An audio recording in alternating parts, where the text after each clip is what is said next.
व वर्ग शिक्षक व शिक्षिका आणि विद्यार्थी व विद्यार्थिनी मित्रांनो आणि पाल्यवर्ग, आम्ही साऱ्या सावित्रीच्या लेकी आज आपण सावित्रीबाई फुले जयंती मनवतो। भारतातील पहिल्या शिक्षिका, भारतीय स्त्री मुक्ती चळवळीच्या आद्य प्रणेत्या आणि आद्य आधुनिक विद्रोही मराठी कवयित्री सावित्रीबाई फुले यांचा जन्म 3 जानेवारी 1831 साली सातारा जिल्ह्यात खंडाळा तालुक्यातील नायगाव येथे झाला।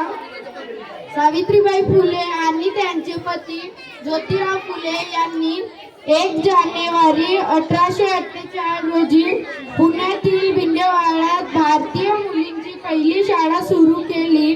सावित्रीबाई फुले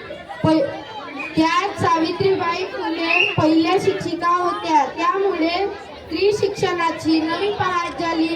3 जानेवारी हा दिवस सावित्रीबाई जन्मदिवस म्हणून संपूर्ण महाराष्ट्रात बालिका दिन व महिला मुक्ती दिन म्हणून साजरा केला जातो।